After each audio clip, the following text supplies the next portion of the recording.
The following talk is offered freely to ensure that no one is ever denied access to these practices and to these teachings. If you feel inspired to make a donation to support this offering, you can go to my website at jonathanfoust.com. While you're there, you can also sign up for a monthly newsletter designed to support you in your practice. Thank you and enjoy.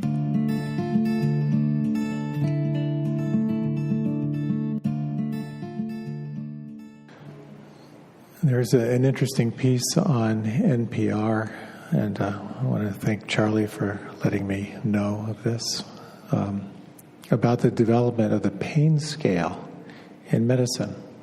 It was identified as one of the vital signs. When you check in at the hospital, they'll check certain signs, and one of them is how much pain are you experiencing on a scale of 1 to 10. It got me thinking about the times when I've experienced the most pain that I have felt before. Certainly I've had my lifelong experience with migraines. When I was in the Peace Corps, I had dengue fever, which is also called breakbone fever, because you wake up in the morning and it feels like you've been beaten with lead pipes. That was pretty dramatic. I once crashed my dirt bike and just really messed myself up. That was painful. And I was so embarrassed I didn't tell anyone, so I was limping around, trying not to let anyone know I was in agony. And I've worked on farms for many years in my youth and have had multiple accidents with machinery and so forth. But one time in particular stands out in my memory.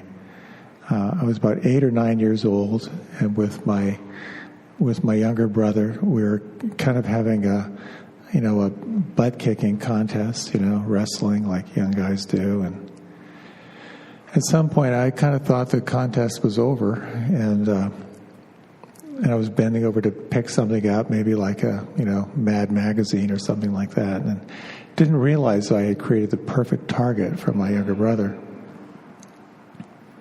The situation was all lined up for him, straight runway, good running start. And so he aimed, but he aimed a little low. I never experienced pain like that before in my life. I had no idea a body could feel that much pain. It sort of like blinding white pain, and lost my breath. I could barely speak. But I remember the first words that I tried to speak were, "I'll kill you." We've all experienced pain, ranging from 0 to 10. Some people claim they've experienced 11. And we explored last week how pain is part of the human condition. When you get these bodies, at some point you're going to experience pain. But we also talked about how resisting pain becomes a very interesting point. The equation of P times R equals S. Pain times resistance equals suffering. Now this principle of the second arrow, it's one thing to feel unpleasant sensation in the body, but when we add to it, we increase our suffering. We increase the experience of pain. We also talked about how it can be very helpful to break all of the sensations you feel in your body into 3 fundamental categories. That's the sensations that you find unpleasant, the sensations that you find pleasant, and then all those in between, the neutral sensations, because they're very much part of the chain of how we create our experience. Traditionally or habitually, when you experience unpleasant, you want to nuke it and make it go away. When you experience pleasant, your mind will strategize how to keep what you have and get more. And when you experience neutral, you get bored and the mind will wander. These are all become very interesting training points to recognize the feeling tone of sensation as it's arising. We talked a little bit too about how when you're experiencing strong, unpleasant sensation, how it can be very helpful to find a place where you don't feel it, a place that feels neutral, and to let that be kind of a home base, not as a way of retreating from the unpleasant sensation, but as a strategic kind of outpost where you can work with it. So I gave that example of when I'm at the dentist, how I just keep reminding myself my hands feel fine. And when I do that, I move my attention from fixating on the unpleasant sensation to a place where I can bear it, I can be with it, not that the pain goes away. So I'd like to share with you my go-to technique. I know I've shared this in the past, but this technique is really my go-to technique when I'm experiencing lots of unpleasant sensation. And it has to do with sort of changing the frame of how you look at sensation. And then I'd like to share with you kind of an alternative investigation you can do when you're experiencing strong, unpleasant sensation. And it's kind of a guide for helping you to see the inherent emptiness of unpleasant sensation, and actually points toward seeing the inherent emptiness of form that can be very, very helpful sometimes when your mind is in the right place. And to talk about another framework for working with unpleasant sensation, and this is through the lens of what we call loving presence, of how you can use compassion and empathy as a very strategic and helpful tool for working with unpleasantness. So to my go-to technique, this is, when I discovered this, it really made a big difference for me in working with kind of lifelong chronic pain, and I hope you find it helpful. And if you know of someone who's struggling, you might just suggest this technique. I'll tell you how it works, then we'll kind of practice it, and then talk a little bit more of some of the variations that you can use. It's been said that for the mind, positive experiences are like Teflon, and the negative experiences are like Velcro. Well, we tend to kind of like let the good stuff slide by, and then we focus on what's not working. It's just the nature of the mind. And certainly how it goes when you're dealing with strong, unpleasant sensation. So when you're feeling strong, unpleasant sensation, your mind can't not fixate on it. It's just what it does. Where the attention goes, the energy flows. For you yogaphiles, in Sanskrit, it says that prana follows chitta. Energy follows attention. Basic rule. So when you're experiencing unpleasant sensation, your mind is not only going to stream to the sensation, but then it's going to add the stories. It's going to add the catastrophizing. If you've ever sat cross-legged in meditation, at some point when you're experiencing that pain in your knee, you will be thinking, I will never walk again. Just kind of what the mind does. So how can you shift your attention in a way that's going to move you from the fixation on the unpleasant into a different framework? That's what this technique does. And I'll use my migraine as an example, just because it's right there. This is what I do. Where I tend to get the migraines is the base of my skull, back of the neck, base of the skull, and they kind of works its way up, works its way down. There's all kinds of other fleeting sensations, but the core of it is kind of back there. Inevitably, when it comes on, I kind of go, that's a modality of my brain, goes into self-protection, catastrophe, et cetera, et cetera, et cetera. Or I'll try to ignore it and override it, and at some point, it's all there is. And it's like the CPU shuts down. I can no longer read, I can no longer distract myself. And so my attention just goes there. And what happens is, all there is the unpleasant sensation. And with the unpleasant sensation are the second and third and fourth arrow. What am I going to do tomorrow? Am I going to have to cancel? Is this a 3-day headache, or is it a 4-day headache, or can I get through it? What did I eat? Did I set something off? Did I dehydrate? Am I too dehydrated? The whole thing.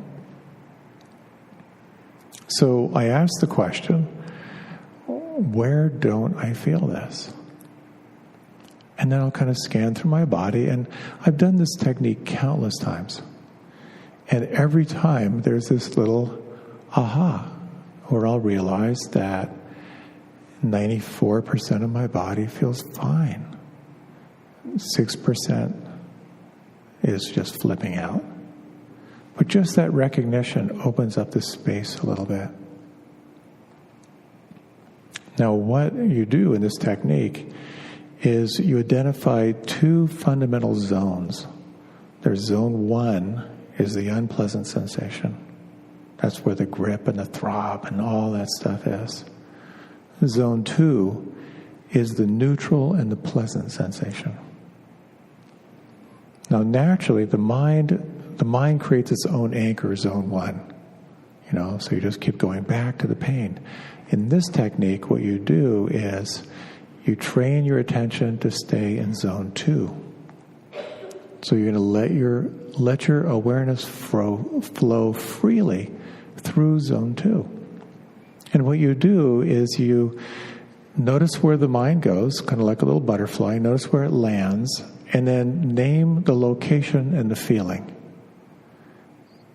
And then it's going to flicker somewhere else and land somewhere else, and you notice the location and the feeling. So it might be left elbow, relaxed. And sole of the right foot, tingling. Sole of the left foot, tingling. Base of the skull, throbbing. Oh, no, we're going back to zone 2.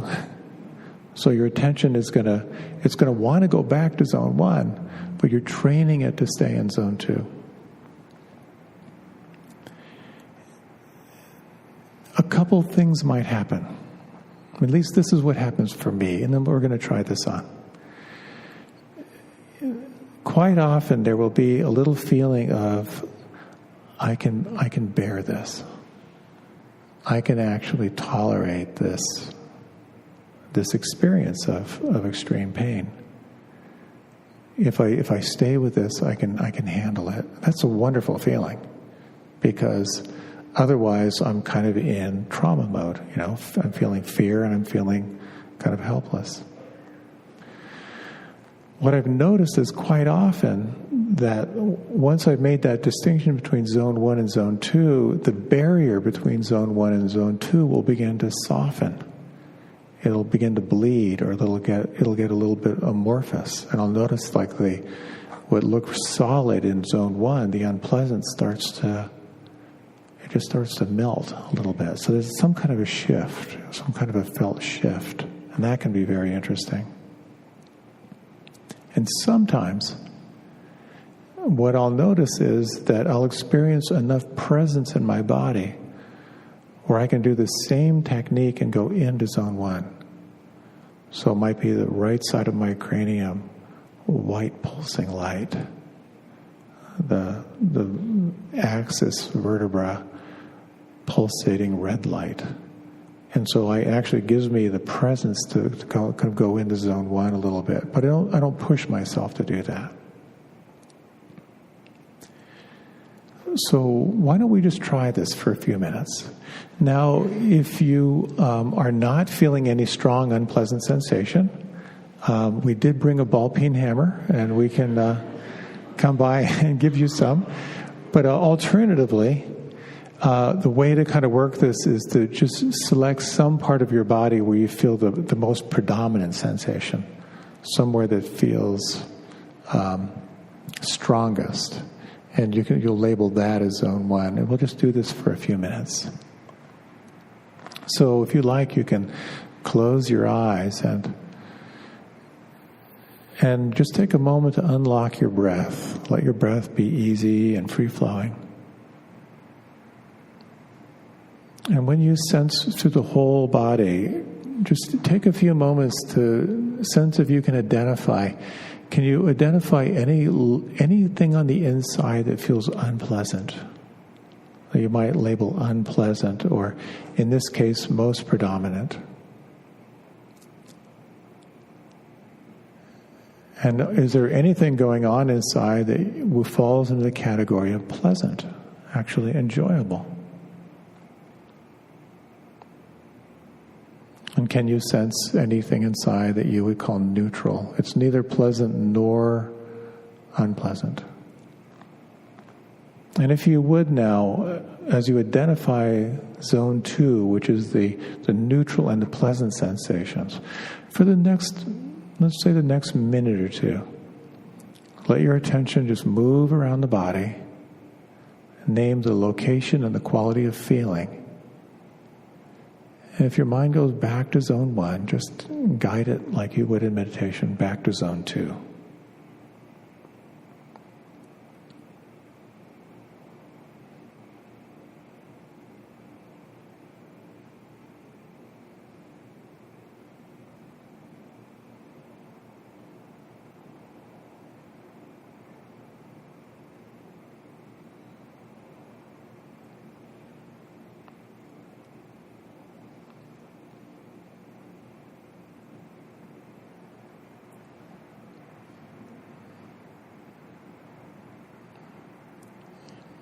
If your mind wanders, just bring it back to the technique, bring it back to the practice for just a little bit longer.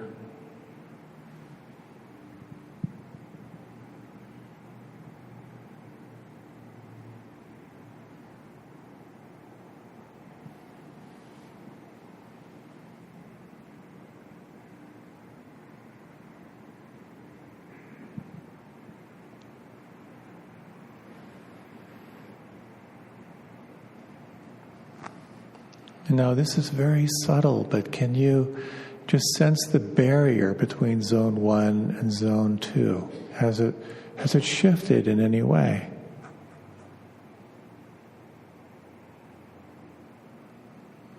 Has anything shifted in your experience inside over those last few minutes of practicing?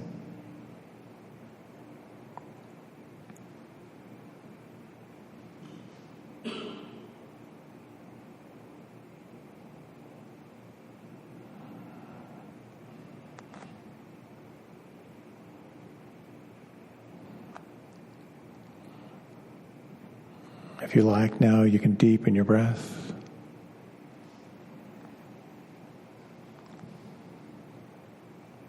And if you like, you can open your eyes, or you can remain with them closed if you like. So did you feel any shift? Or did you get a sense of how that technique works? Yeah. I was actually waiting for someone to say, I can walk. So again, when you're experiencing strong duress, at its most fundamental level, you just may have a sense of like, I can actually bear this. And you may notice something shift between zone 1 and zone 2. So what's kind of at the core here is when we feel unpleasant sensation, we usually think it's solid and we just want to push it away. And here you're bringing it forward, you're looking at a little bit closer. You're sensing where that unpleasant sensation is sort of in the space of the whole body. You're giving it more room, and that can be profound unto itself. Just feeling the space around the unpleasant sensation can be quite powerful, because the mind naturally fixates. The classic teaching story of Chogyam Rinpoche, who founded Naropa Institute. And on an easel, he put a little V up on the easel. And he said, what's this? And people raised their hand. They said, "It's a bird." And the class agreed it was a bird. And he said, "No, it's the sky with a bird flying through it." When we are caught in a grip or a clench, all we see is the bird. And when we can begin to sense there's space, there's sky around the bird, sometimes we can feel a corresponding sense of space. So this new framework around sensing the space around unpleasant sensation can be really powerful. And there's another technique which is so interesting, and that is when you experience sort of like you can identify the grip of the unpleasant at zone 1. Let's just say you've got a sharp jab right in the center of your shoulder. Well, then you ask yourself, can I imagine the space between the heart of that sensation and the skin on the front of my body? Can I imagine the space between the heart of that unpleasant sensation and the skin on the back of my body? And then to the sides of my body. And again, there's something about where the attention goes, the energy flows. That when you can sense the space around, it can be helpful. So another way of changing the frame, instead of kind of like zooming out, is you can zoom in. And I'll share a little bit about how this works. So you may think you're a pretty substantial person in the world, important job, lots of friends. But when you look at science says that you and this entire universe is approximately, I want to get this right, 99.999999% empty space. The nuclei are around 100,000 times smaller than the atoms that they're housed in. So if the nucleus was the size of a peanut, the atom would be about the size of a baseball stadium. So when you think about this, it's kind of like those wow man experiences, Here's what this said. If we lost all the dead space inside our atoms, you would fit into a particle of dust. And the entire human species would fit into the volume of a sugar cube. Wow, man. So how can this help you with pain? I have no idea, but that's a really trippy way to think about it. Actually has a lot to do in terms of creative ways that you can engage with unpleasant sensations. So the natural reaction to unpleasant sensation is to either get away, freeze up, or nuke it. So you'll either fixate, you'll lock in, you'll disassociate, or you get lost in worry, doubt, fear. And as you know, if you experience chronic pain over a period of time, it is unbelievably debilitating. It's exhausting for the body. It's depleting emotionally and mentally as well. So this strategy of sensing the space around it can be helpful. But another way to look at it is to look closer, to really examine inside the sensation. So again, I'll tell you how this works and then we'll try it on. And it's interesting just to say that this particular technique of really going into the sensation, it's a very deep concentration practice. You're actually zooming in into the core of the unpleasantness. And to do this, it takes energy, it takes focus, it takes curiosity, it takes mindfulness, and it really requires that you have all those faculties in place. It's not easy, but it can be fruitful if you have the firepower to move into this without getting flooded or frightened. So a number of years ago, in my effort to defy sickness, old age, and death, I was chasing men much younger than me around a football field playing ultimate frisbee. And in a spectacularly impressive move, I leapt in the air, I caught the frisbee, I landed on the ground on my right leg, I twisted my body, and I released the frisbee downfield in this glorious moment that was celebrated by no one but me. But I did notice that right afterward, my right knee wasn't functioning the way it was supposed to. And doing the manly thing, ignoring it for a couple of weeks, I finally got it checked out, and I had torn my cruciate ligament. Lots of pulsating energy and lots of growth opportunity and insight waiting for me. So I had heard of this technique, and one meditation teacher calls it connecting the dots.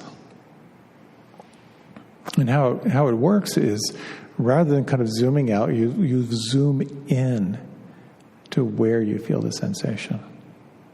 And again, here comes this fundamental distinction. On the base level of our experience in a human body is pure, undifferentiated energy. It's life force. But that life force very quickly, as it gets filtered through the mind and through awareness, unpleasant, pleasant, and neutral. So what you do in this technique is you're looking at it through a microscope at a microscopic level. And what you're doing is you're trying to find the very precise place where the unpleasant sensation exists. And again, you're looking as detailed as you can get. And again, this is not an easy technique. It's a concentration technique. But what I found, and when I do this, and pretty much every time I do this, I can't find it. There's no one precise place where the unpleasant sensation actually exists. It keeps moving. It keeps shifting. Just these little. It becomes like vibrating atoms. And there's, for me, when I do this recognition that when you look at the unpleasant sensation or the pain from out here, it looks solid. But when you go inside it, it is not solid. It is just moving particles of sensation. And then, if you can, when you're really in this kind of microscopic exploration, is you then begin to explore how intimately can I make a distinction between these little subatomic sensations that are unpleasant and the pleasant and the neutral? Can I make a distinction between those? How precise can you be? And again, a very curious thing, where the attention goes, the energy flows. Quite often what I've noticed is I really drop in, and how intimately can I experience this from the inside? And again, this is just my interpretation, is I'm flooding that with awareness. And inevitably, there's some form of release or some form of something flowing in there that wasn't flowing before. That's just my subjective experience. So why don't we try this for a few minutes just to see what it's like. So what you can do is you can close your eyes. You might slow down your breath. And again, if there's maybe some chronic place in your body where you tend to hold strong sensation, or if you can identify right now something that falls into the category of unpleasant, or simply where you feel a predominant sensation right now, sense if you can let your awareness be like a laser.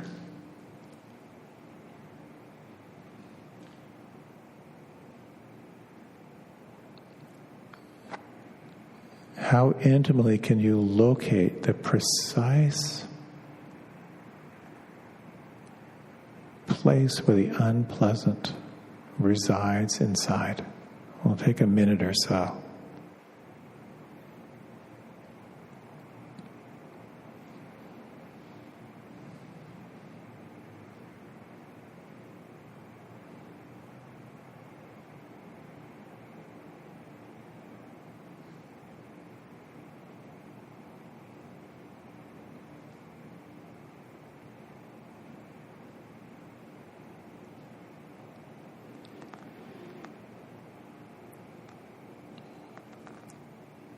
Is it possible to distinguish pleasant, unpleasant, neutral, and how close they are to each other? Is that possible?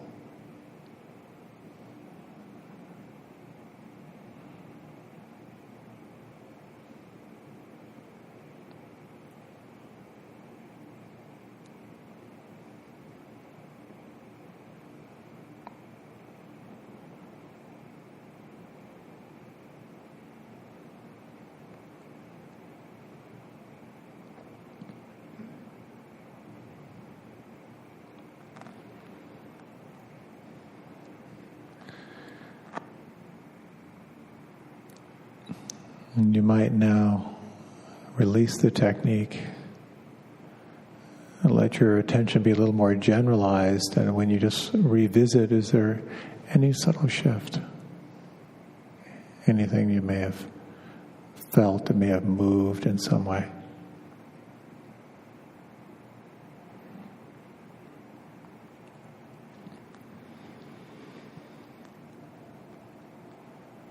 And if you like, you can deepen the breath.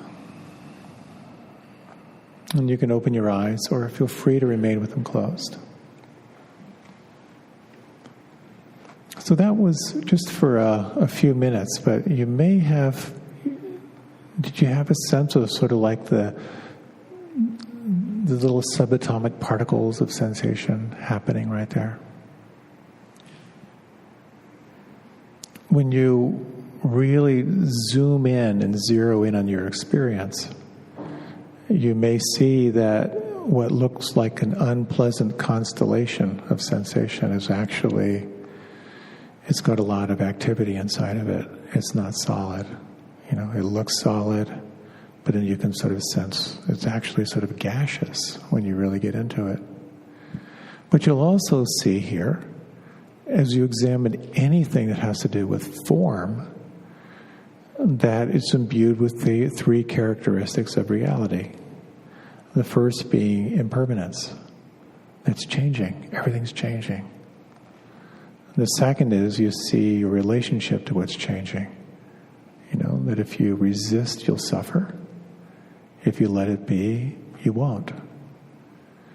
And the third is you begin to see kind of how impersonal it all is. The quality of not self. It's just this entity all by itself. It's not you. You're the one who is aware of it. So this particular technique takes a lot of courage, particularly with really strong sensation. So you really want to do this only when you feel all those characteristics are in place. You've got the energy to do it. You've got the curiosity, the mindfulness, all of that. It can kind of leave you exhausted, but sometimes it can leave you with a greater sense of freedom, and you're a little bit more disidentified from the unpleasantness and your story around it. A great meditation teacher said that you need three things in your practice. You need clarity to see into the complexity of your life experience. You need concentration to distinguish what's really going on. And then you need equanimity or compassion to let it unfold. So just a few words before we close about a third element. We've talked a lot about awareness, the way you can use awareness to change the frame of how you investigate experience, particularly unpleasant sensation. But a radically different frame is the frame of loving presence. A friend shared a story of how he was hiking the distance of the Appalachian Trail. And he was hiking with his dog. And then one morning, he was just sort of breaking camp, and he stubbed his toe. He wasn't wearing his shoes. He was barefoot, really stubbed his toe. And he thought it might be broken. He stubbed it that badly. So he's out there by himself with only his dog, and he just starts berating himself. You know, he's just like, "You're such an idiot. Why did you do that? You've got miles to go, and before there's any possible exit, what a stupid thing to do." And he noticed, he kind of caught himself just on this really negative chastising of himself. You know, he tried walking, he couldn't walk, it still hurt. And again, he just saw this aversion and anger and judgment.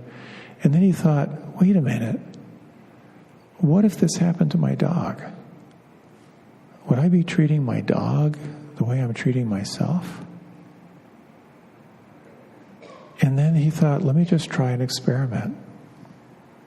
So he just sat down and he just held his foot, and he imagined that his foot was his dog's foot.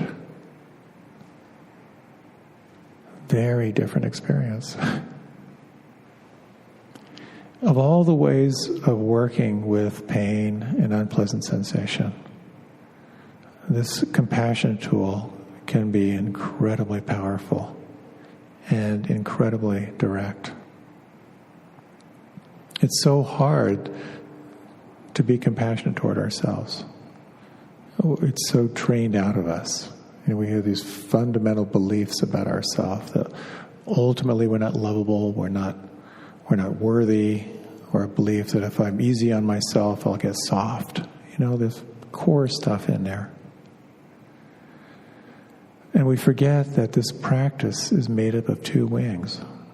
One is the wing of awareness, paying attention, seeing clearly.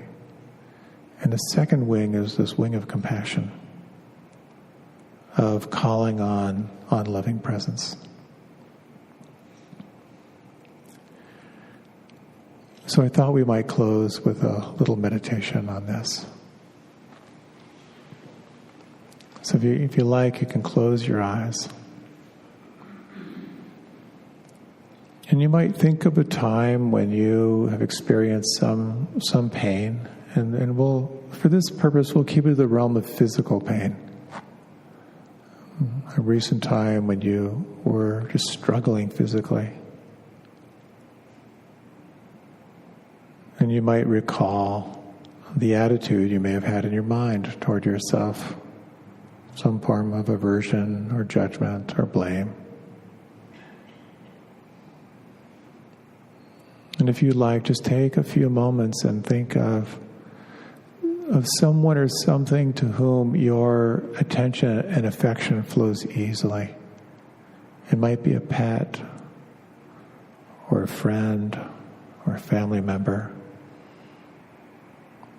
And take a moment just to imagine if they were feeling what you felt, how you might hold them in your heart.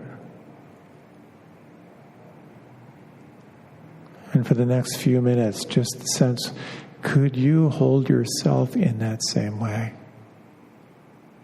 Could you hold yourself in the same way that you would hold someone you loved who was in pain?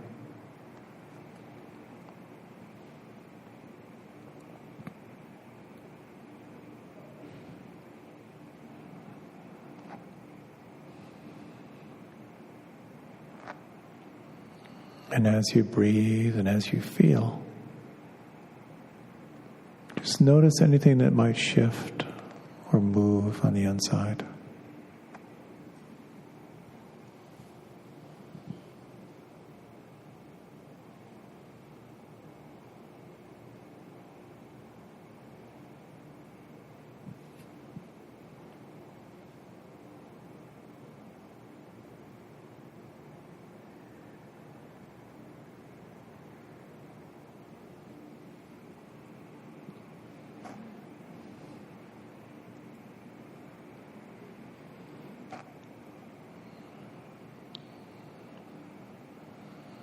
Gently deepening the breath.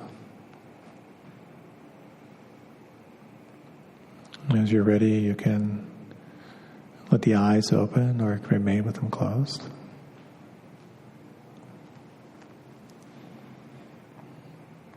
With all the options you have of working with unpleasantness when it occurs in your life, whether it be to sense the space around it or move directly to the inside of it, sometimes calling on loving presence can be the most direct and visceral way to work with this. When we call on our collective experience, there's something quite profound. I was struck when my father died a number of years ago, and kind of riding the waves of grief, and it just sort of struck me in a meditation when I realized, I am not the only person who has lost his father. This is something that everyone has either gone through or will go through. And something kind of opened up inside for me. In that same way, when I experience a migraine, when I remember that 38 million people experience migraines, that has a way of opening the space up as well.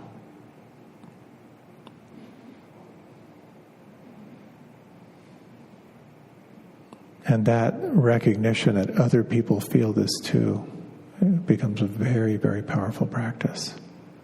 Not only to share your suffering with the rest of the world, but also the joy that you experience. Other people feel this too.